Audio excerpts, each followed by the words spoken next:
2 సంవత్సరాలుగా ఏడిపిస్తున్నావే. నాకు దక్కకపోతే ఇంకెవడికి దక్కడానికి వీల్లేదు. భాగేగి సాలి మర్.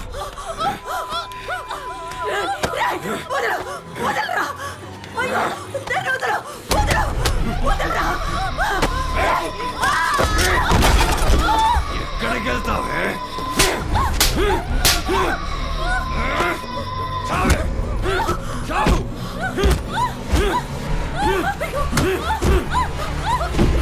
వదిలి పారిపోతావా?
ఎవరు? నేను ప్రభాకర్ని. మీ ఎదురింట్లో ఉంటాను కదా, ఒకసారి తలపిస్తారా?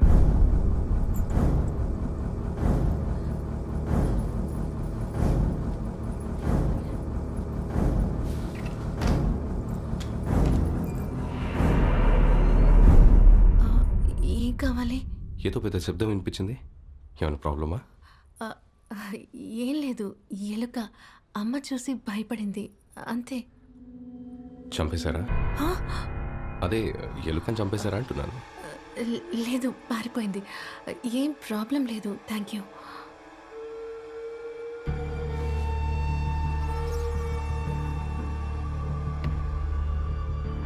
సరే అయితే.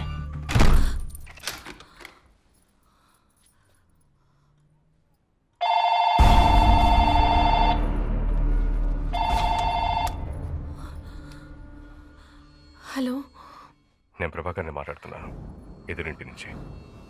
మీ ఇద్దరు కలిసిన శవాన్ని మాయం చేయాలంటే కష్టం.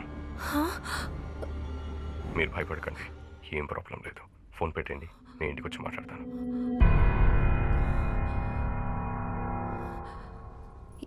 ఇక్కడ జరిగిన విషయం అక్కడున్న మీకు అసలు ఎలా తెలిసింది? ఓ పెద్ద సౌండ్ వచ్చింది, వచ్చి డోర్ కొట్టాను. మీరు డోర్ తీసినప్పుడు డోర్ చైన్ ఊడుండటం చూశాను. దానికి తోడు మీ మొహంలో భయం. లోపలికి తొంగి చూసేసరికి 2 కాళ్ళు మాత్రమే కనిపించాయి. మీరెవరినైనా దాచారనుకున్నా కింద పడుకోవాల్సిన అవసరం లేదు. నేను చూసింది విని దాన్ని బట్టి ఇలాగే జరుగుంటుంది అనుకున్నాను. నేను ఊహించినట్టే జరిగింది. ఇప్పుడు ఏం చేయాలనుకుంటున్నారు? సరెండర్ అవుతాను. నేను చంపాను, నేను సరెండర్ అవుతాను. ఏం మాట్లాడుతున్నావు? నువ్వేం చేయలేదు. జయంతి, నువ్వు మాట్లాడద్దు. నా కూతుర్ని కాపాడడానికి నేనే చంపాను, నేనే సరెండర్ అవుతాను. ఈ హత్య మీరొక్కరే చేశారని ఎంత నమ్మించాలని ట్రై చేసినా పోలీసులు నమ్మరు. ఇద్దరిని కలిపి అరెస్ట్ చేస్తారు. అయ్యో, నా కూతురికి ఏం కాకూడదు. నన్నేం చేయమంటారు? మీరు సరెండర్ అవ్వాలంటే అవ్వండి, మీ ఇష్టం. ఒకవేళ తప్పించుకోవాలంటే మాత్రం ఈ బాడీని మాయం చేయాలి. అది మీ ఒక్కరి వల్ల అయ్యే పని కాదు, మీకు హెల్ప్ కావాలి. నేను మీకు హెల్ప్ చేస్తాను.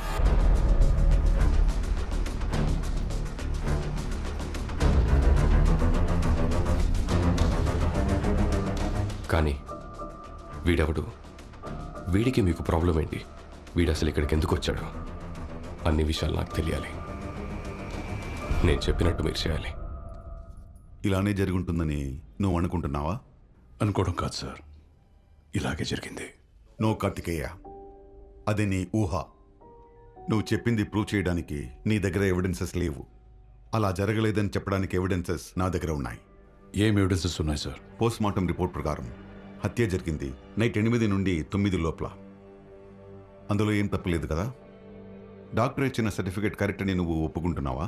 సార్, అయితే నువ్వు చెప్పినట్టు ఆ ఇంట్లో నైట్ 8 నుండి 9 మధ్యలో హత్య జరిగి ఉండాలి, అవునా? Yes sir. వాళ్ళ ఇంటి నుండి భీమిలి బీచ్ రోడ్డుకి రావడానికి మినిమం 1 అవర్ పడుతుంది. అదే పీక్ అవర్స్లో అయితే ఇంకా ఎక్కువ అవుతుంది. హత్య జరిగిన టైంలో తల్లి కూతురు ఎక్కడ ఉన్నారని నేను క్రాస్ చెక్ చేశాను. ఆ అమ్మాయి వాటర్ బాటిల్ కావాలని 7:30కి ఫోన్ చేసింది. సెల్ టవర్ ఆధారంగా ఎక్కడి నుండి ఫోన్ చేసిందో చెక్ చేసి చూసా. ఎగ్జాక్ట్గా వాళ్ళ ఇంటి పక్కన ఉన్న సెల్ టవరే.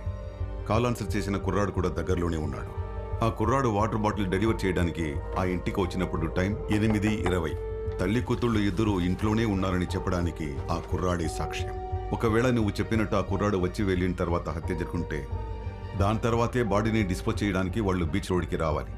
9 గంటలకి అటుగా వెళ్తున్న ఓ లోకల్ వ్యక్తి ఏదో కాల్తున్నట్టు చూశానని చెప్పాడని నువ్వే నాకు చెప్పావు.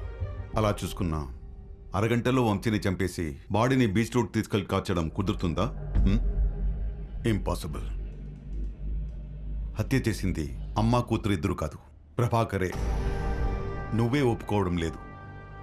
అసలు ఎవిడెన్స్లో వదలకుండా ఇద్దరు లేడీస్ ఏ పని చేయగలరా? చెప్పు.